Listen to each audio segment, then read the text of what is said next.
Guru Nation, how's it going? Welcome back to another quick video.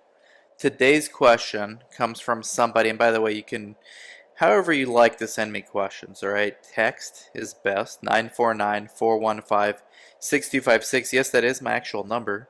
LinkedIn, Instagram, TikTok even. TikTok, I'm on TikTok, guys. You gotta get on there. Question today from LinkedIn. Is a CRA certification required or mandatory in order to be monitoring a clinical study according to the FDA? Or is it just a recommendation? So it's not mandatory. It's not even a recommendation. If maybe prove me wrong. The only thing the FDA wants is the sponsor to justify the capabilities of that CRA. So this is why you're seeing bachelor's degrees being required, because it's easier to justify, and also previous experience, right? But that doesn't mean you can't. I mean, every CRA has to be research naive at some point. So even experience is not a FDA mandate, right? It's just you can be co-monitoring, I guess, with somebody else who is experienced. I know that sponsors are required to justify their selections of CRAs that they approve, because sponsors are the ones responsible for the conduct of the trial, and that goes all the way down to site selection, all the way down to who's the CRA. This is why the therapeutic expertise is important. This is why I tell you guys you need to be generalist. You need to go figure out all the science stuff that you're interested in. Go learn, and if possible, gain some experience across multiple therapeutic indications, so that sponsor can always justify why they chose you as a CRA, because CRAs are in huge demand right now in very short supply. There are anybody who tells you that a certification is required for a CRA is a con artist, right? Even for my own CRA Academy, yes, we have a certificate to prove that you did the CRA Academy. That really, to the FDA, doesn't mean anything.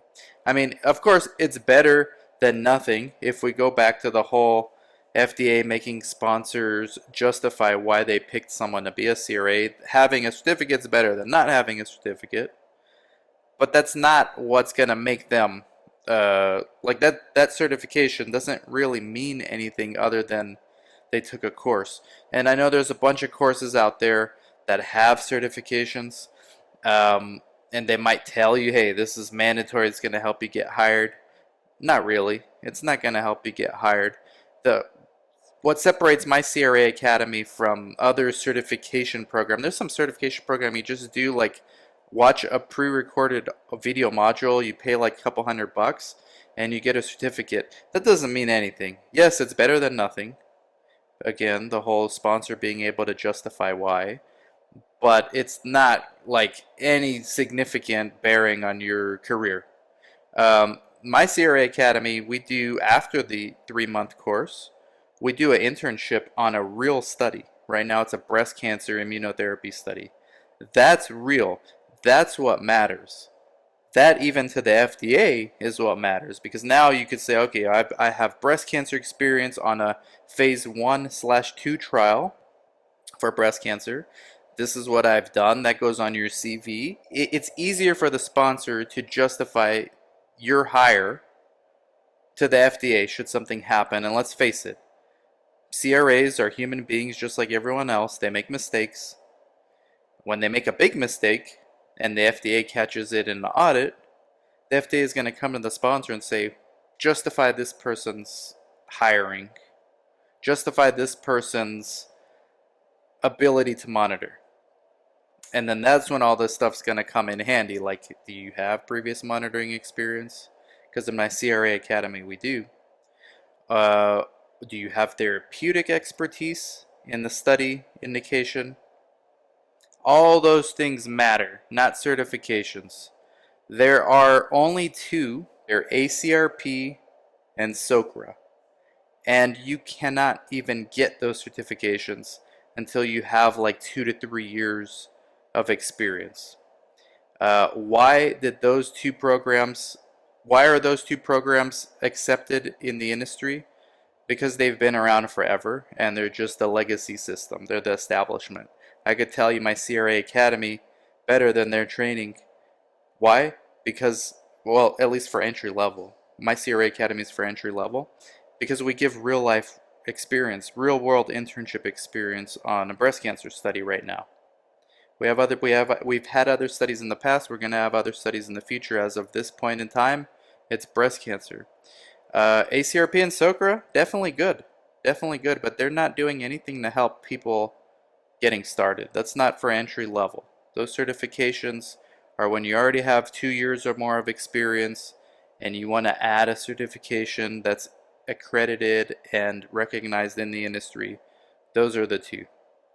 So you've got to separate these things. Certification for what? Certification for entry level? There's no such thing, it doesn't exist. There are programs like mine, which is better than others because of the internship. There are programs not like mine, where they're just pre-recorded modules. They'll give you a certificate.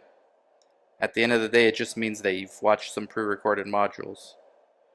And then there's the experienced CRA certificates, ACRP and SOCRA. So definitely not a FDA mandate or a requisite.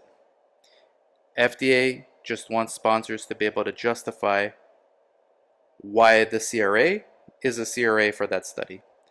Because it's all about liability. And the certification thing is getting a lot of people confused. At the end of the day, there's no such thing for entry level. So hopefully that helps. Let me know what you think. Let me know your thoughts in the comments. And I'll catch you later. Bye-bye.